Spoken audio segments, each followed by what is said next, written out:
JJ, double consciousness, JJ. Hello. Who am I really? According to this, I'm born in 1995. So does that make me a born free, even though the rest of my peers are not born free?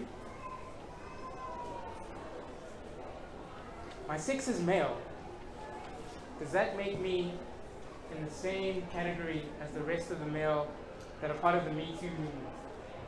R. Kelly, Harvey Weinstein, and of course Mount Binja.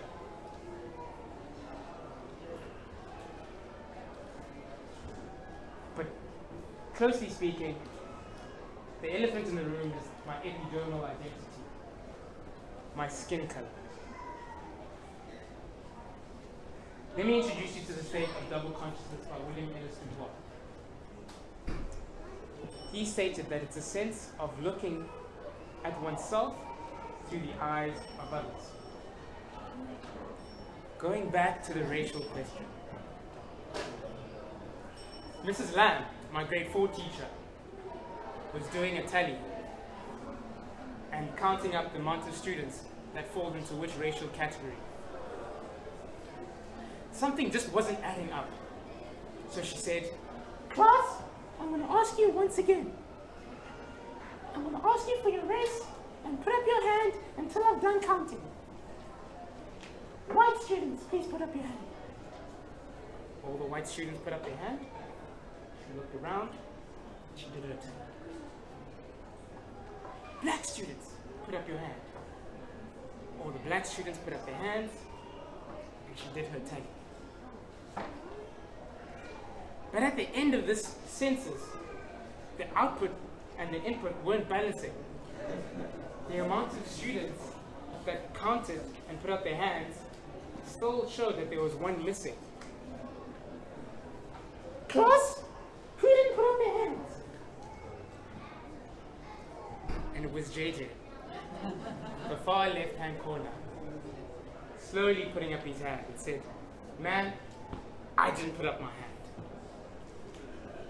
"JJ, what are you?" "Ma'am, I'm brown."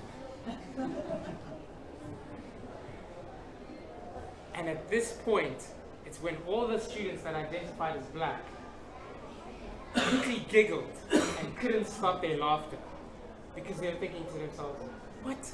This man doesn't know who he is."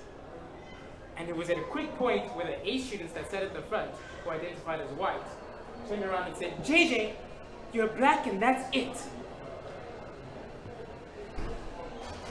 So I chuckled to this ascribed status of being black. My mother's hard work of putting calamine on my face and sunscreen to make sure I keep my complexion light, all gone to waste because I'm now black. I'm not a yellow bone, I'm black. It's done. But the state of double consciousness continued into high school, where my blackness was taken away from me. And my friends told me, "JJ, you're an Oreo because you're white on the inside and black on the outside."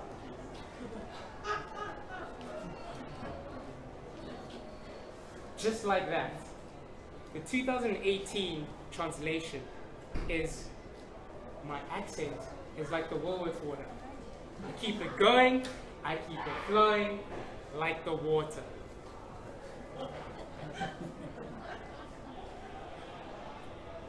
But this reminded me that what we really need to do is stop ascribing to other people's statuses of ourselves and be who we really want to be. It reminds me of the Kong story of creation, of the Khoisan, where he made a big tree in the middle of the earth. And he did a hole right at the base of the tree, at the root, and pulled out all the species of animals. That goes for mammals, humans like ourselves, aves, and the reptilia. You name it. and he gave them one rule before he left. Never build a fire whatever you do, because there will be grave danger that will follow. The sun set, it was dark, and the humans bundled up next to each other. They said, we're cold, we can't see, we don't have fur like the rest of the animals, and we don't have good vision in the evening. And fear crept into their hearts. Now what I love about this story, it's not like Adam and Eve or Pandora's box, where the antagonist of the story was a woman. It was a man that said, let's build a fire. And as the fire was built, the humans were warm and they could now see one another. But the animals fled into the trees, the bushes, and the caves to never ever speak to humans again.